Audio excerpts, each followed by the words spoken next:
মানুষ নিয়ামত পেলে, ভালো জিনিস পেলে কি করে?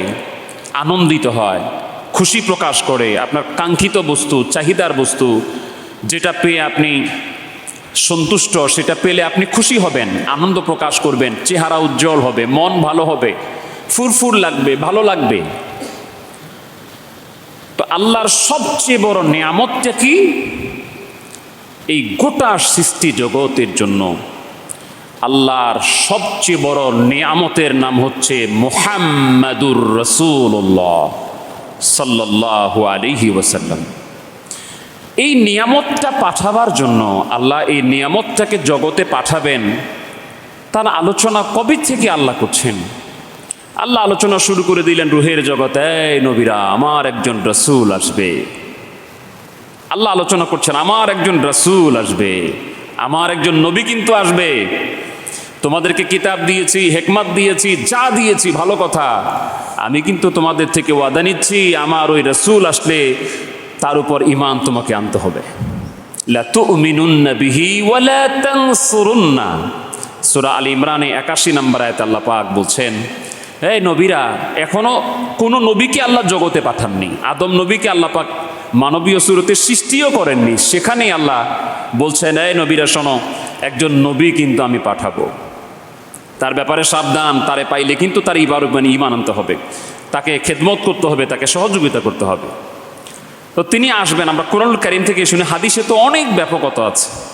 কোরআনুল কারীম থেকে শুনি, ইব্রাহিম আলাইহিস সালাম কাবা শরীফ নির্মাণ করার পরে দোয়া শুরু করে দিন, আল্লাহ ওই নবী, যে নবীর প্রতিশ্রুতি আলমে মেসালে, আলমে মেসাকে দেওয়া হয়েছে, রুহের জগতে পাইছি, আল্লাহ ওই নবীর কিছু তো বৈশিষ্ট্য আছে, আল্লাহ ওই নবীকে তুমি আমার বংশে পাঠাইও।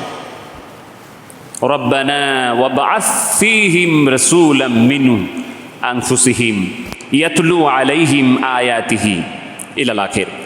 ইব্রাহিম আলাইহিস সালাম দোয়া শুরু করে দিন, আয় আল্লাহ তুমি কিন্তু ওই রাসূলকে আমার বংশে পাঠাইও, আমার ইসমাইলের বংশে পাঠাইও। এবার ঈসা আলাইহিস সালাম আসছেন, তিনি বললেন, হে বনি ইসরাঈলরা শোনো, আল্লাহ আলোচনা করাচ্ছেন এগুলি নবীদেরকে দিয়ে, কোরআনুল কারীমে এগুলি এসেছে।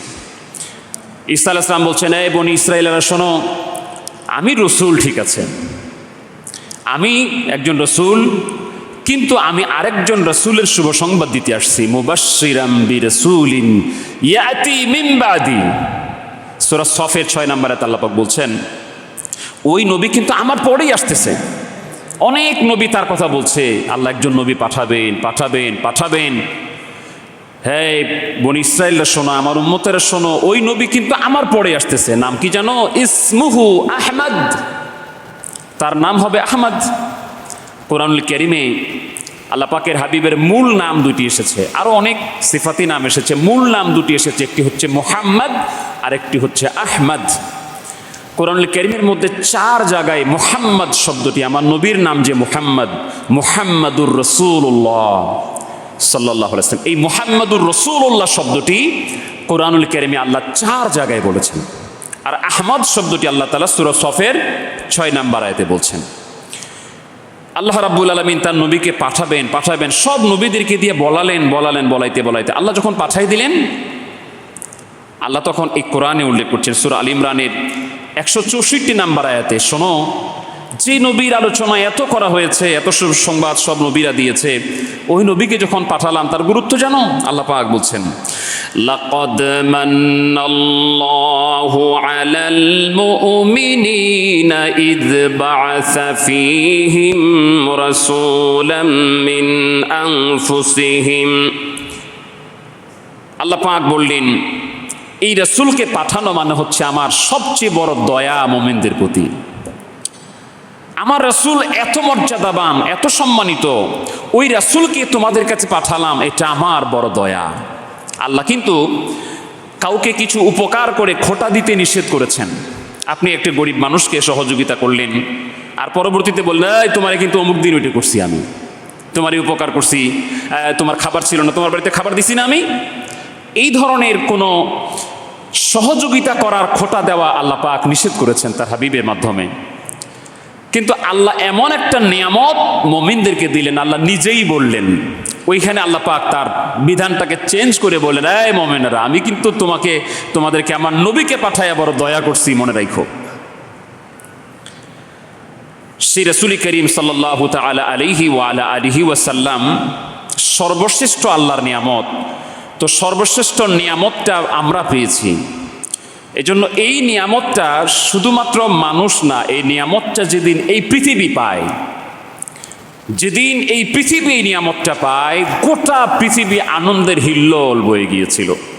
আমরা একটু আগে বললাম না, তোরা দেখে যা আমেনা মায়ের কোলে, ত্রিভুবনের প্রিয় মোহাম্মদ এলুরে দুনিয়ায়।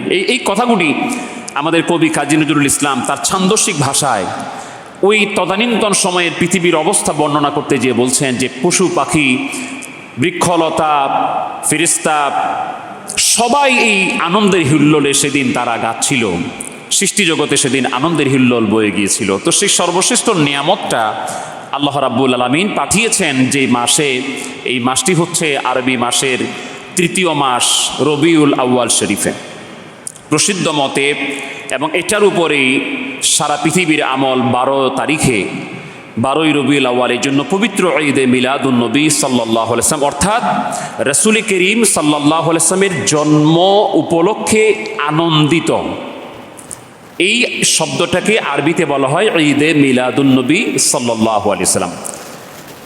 ঈদ শব্দটি মূলত এখানে আনন্দ অর্থে ব্যবহৃত হয়েছে। যাকে জিজ্ঞেস করেন, যদি বলেন নবীকে পায় কি আপনি খুশি, বলে হ্যাঁ খুশি, তাহলে খুশির আরবিটা হচ্ছে ঈদ।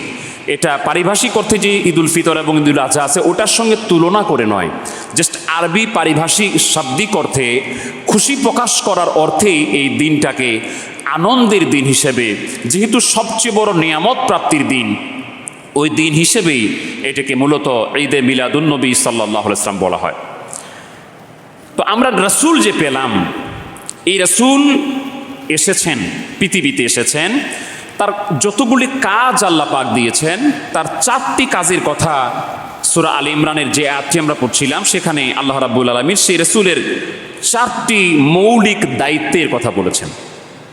সে আলোকে এবং আমরা উম্মত হিসেবে নবীর প্রতি কি দায়িত্ব, নবীকে পেয়েছি, নবীর প্রতি আমাদের কর্তব্য কি, কেমন ধরনের অ্যাটিটিউড তার উপর হবে, আমাদের তার উপরে কি কি হক আছে, এই হকগুলি অনেকভাবে বিভক্ত।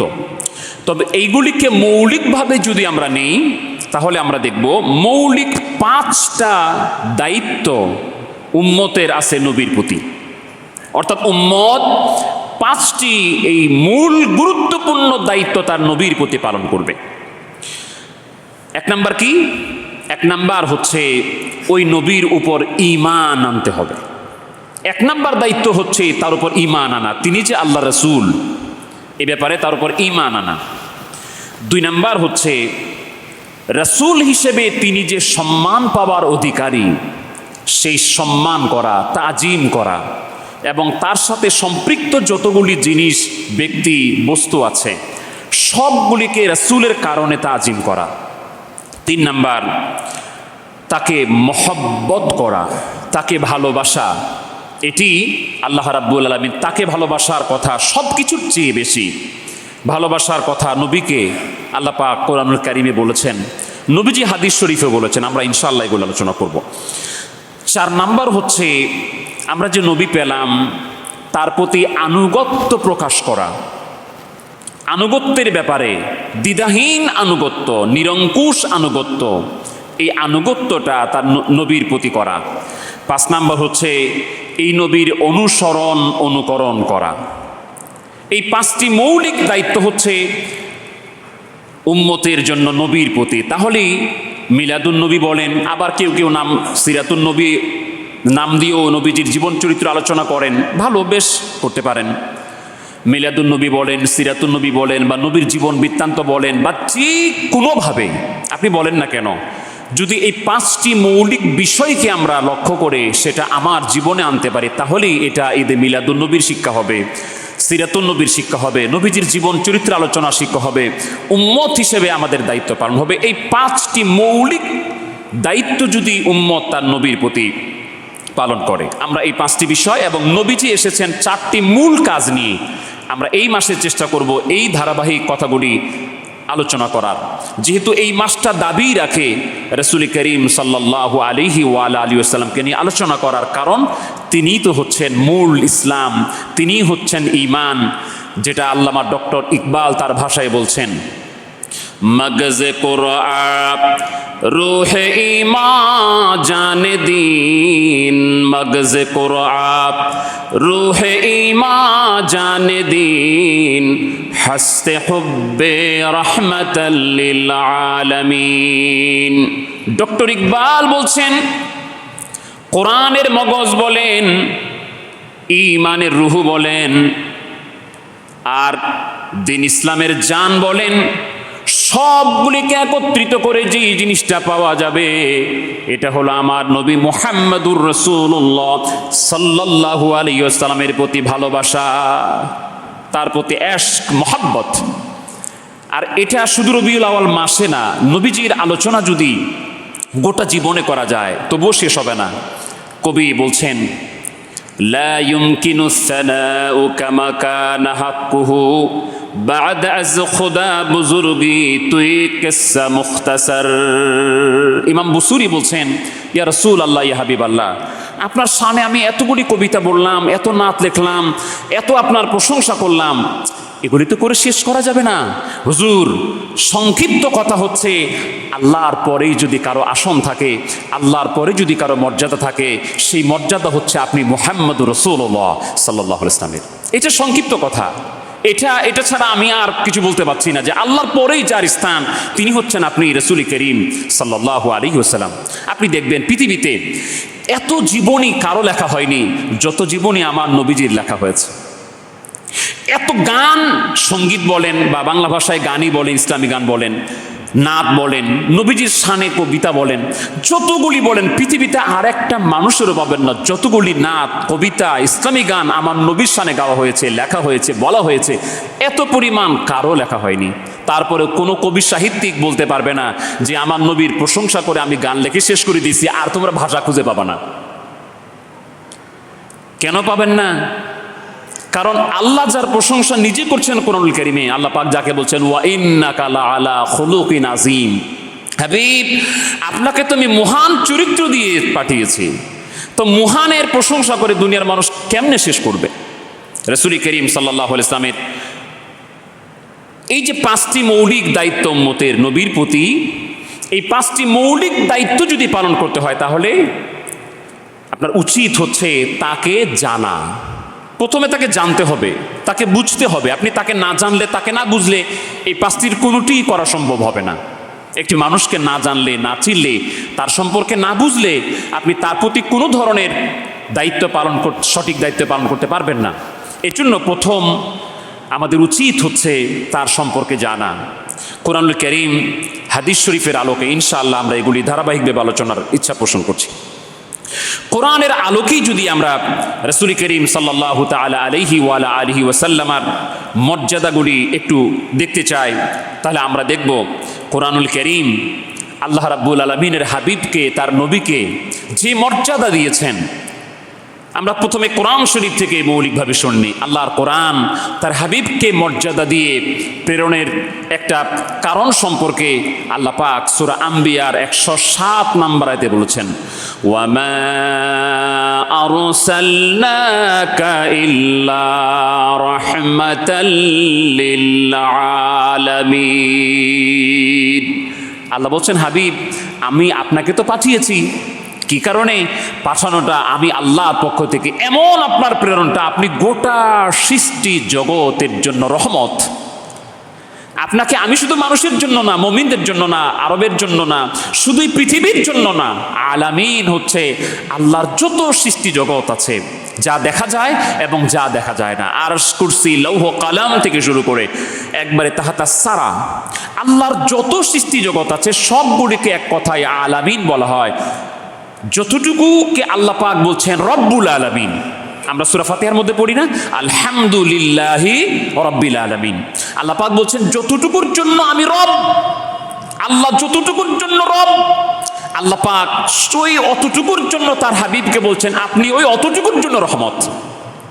এই জন্য কবি বলছেন, জাহা তক হায় রবুবিয়ত খুদা কা, ওয়াহা তক হায় নবুয়ত মুস্তফা কা, লিয়াকুনা লিল আলামিন নাযীরা। আল্লাহ বলছেন, হাবিব আপনাকে পাঠাইছি খালি পৃথিবীর জন্য আপনি যে নবী, ভীতি প্রদর্শনকারী, এটা তো না। লিয়াকুনা লিল আলামিন নাযীরা, আপনি গোটা সৃষ্টি জগতের জন্য নবী, শুধু মুসলমানদের জন্য। ওয়ামা আরসালনাকা, আল্লাহ পাক বলছেন আমি আপনাকে প্রেরণ করেছি বাশীরা ওয়া নাযীরা। কিন্তু ইয়া আইয়ুহান নাস, কুল ইয়া আইয়ুহান নাস ইন্নী রাসূলুল্লাহি ইলাইকুম জামিআ। হাবিব আপনি বলে দেন গোটা মানব জাতিকে উদ্দেশ্য করে, হে মানব জাতি, আমি তোমাদের সবার জন্য রাসূল। তাহলে আল্লাহ পাক গোটা বিশ্বজগতের জন্য, গোটা সৃষ্টি জগতের জন্য তার নবীকে নবী এবং রাসূল করে প্রেরণ করেছেন। আর গোটা মানব জাতির জন্য আল্লাহ পাক তার হাবিবকে সাক্ষী করেছেন।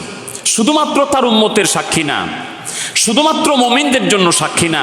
আল্লাহ রাব্বুল আলামিন কোরআনুল কারীমে জানিয়েছেন, আপনি হচ্ছেন গোটা মানব জাতির জন্য আমি আল্লাহর পক্ষ থেকে সাক্ষী। আপনি যা সাক্ষী দিবেন ওই সাক্ষ্যটাই আমার কাছে গ্রহণযোগ্য হবে। গোটা মানব জাতির জন্য আপনার সাক্ষ্য আমি কিয়ামতের দিন আল্লাহ পাক গ্রহণ করব। আল্লাহ রাব্বুল আলামিন তার হাবিব রাসূল করিম সাল্লাল্লাহু তাআলা আলাইহি ওয়াসাল্লামকে এই যে প্রেরণ করেছেন নবী হিসেবে, রাসূল হিসেবে, এই ঘোষণাটি আল্লাহ তাআলা মুহাম্মাদুর রাসূলুল্লাহ বলে এই কথার মধ্যেই বলেছেন যে মুহাম্মদ আল্লাহ রাসূল। কিন্তু তার রিসালাতের সাক্ষী মুহাম্মদ সাল্লাল্লাহু আলাইহি ওয়াসাল্লাম যে আল্লাহর নবী এবং রাসূল, এই সাক্ষীটা আল্লাহ তাআলা শুধু এমনি এমনি দেননি। আল্লাহ রাব্বুল আলামিন কোরআনুল কারীমে, এই কোরআনুল কারীমে আল্লাহ কোরআনের শপথ করে নবীর রিসালাতের সাক্ষ্য দিয়েছেন। আল্লাহ পাক বলছেন, ইয়াসিন ওয়াল কুরআনিল হাকীম ইন্নাকা লামিনাল মুরসালিন।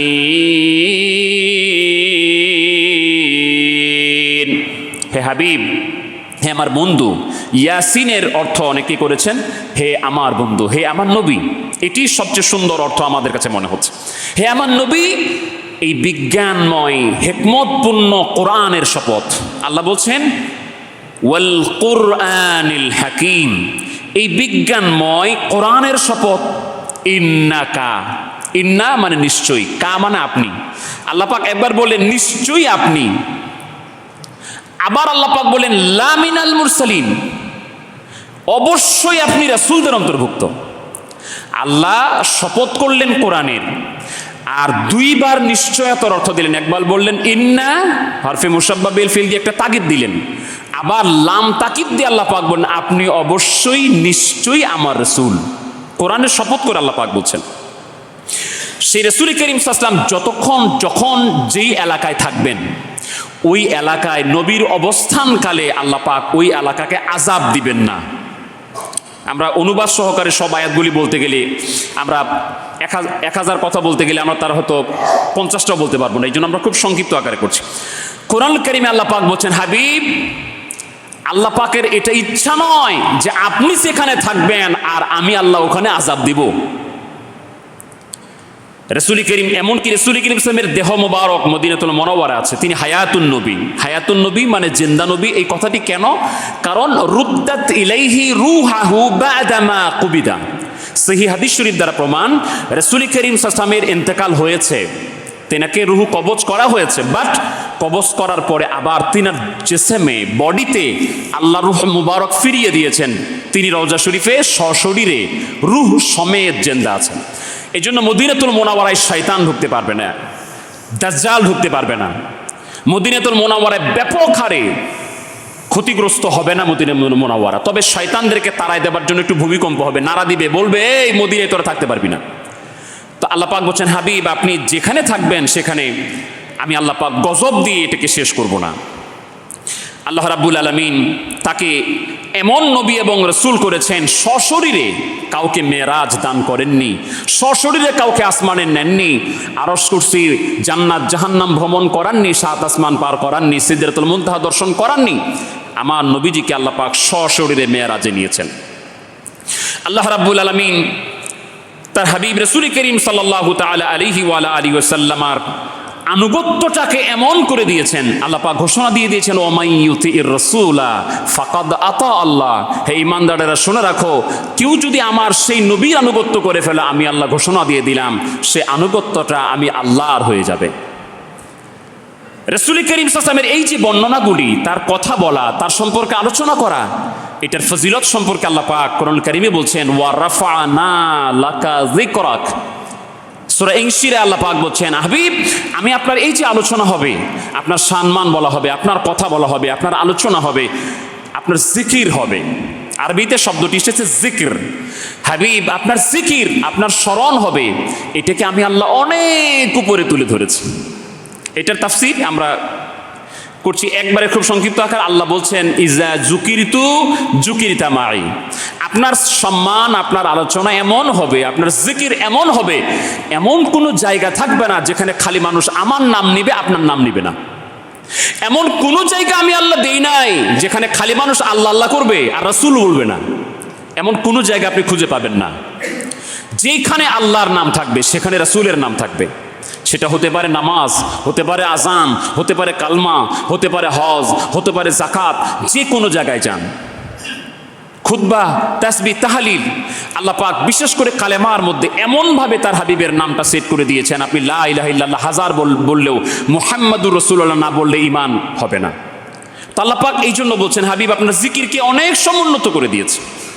হাবিব আল্লাহ রাব্বুল আলামিন তার হাবিব রাসূল করিম সাল্লাল্লাহু আলাইহি ওয়াসাল্লামকে এই সম্মানগুলি দিলেন আর বললেন, আপনাকে এমন সম্মান দেওয়া হলো, মা কানা মুহাম্মাদুন আবা আহাদিম মির রিজালিকুম ওয়ালাকির রাসূলুল্লাহি ওয়া খাতামান নবিয়্যিন। আমি আপনাকে এই সম্মান দিয়েছি, আপনার পরে আর কোনো নবী আমি পাঠাবো না, আপনার পরে আর কোন নবী রাসূল নাই, আপনি হচ্ছেন সর্বশেষ নবী। আপনার রিসালাত, আপনার শিক্ষা, এটা চলবে কিয়ামত পর্যন্ত। রাসূল করিম সাল্লাল্লাহু আলাইহি ওয়াসাল্লাম দ্বিধাহীন ভাষায় বলেছেন, বুইস্তু মুআল্লিমান, আমি দুনিয়াতে এসেছি শিক্ষক হিসেবে, শিক্ষা দেওয়ার জন্য। কোরআন বলছে তোমরা যা জানো না এগুলি আমার নবী শিক্ষা দেওয়ার জন্য এসেছেন। অথচ নবী তো কোনো ভার্সিটিতে পড়াশোনা করেননি দুনিয়ায়। নবীর কোনো শিক্ষক দুনিয়াতে কেউ ছিল না। কেউ বলতে পারবে না যে আমার নবীকে আমি একটা অক্ষর শিক্ষা দিয়েছি, মুহাম্মদ সাল্লাল্লাহু আলাইহি ওয়াসাল্লামকে আমি একটা অক্ষর শিক্ষা দিয়েছি, দুনিয়ার কেউ বলতে পারবে না। অথচ তিনি বলছেন আমি শিক্ষক হিসেবে এসেছি। এই বাকি আলোচনা ইনশাআল্লাহ আগামী জুমাতে করার ইচ্ছা পোষণ করছি।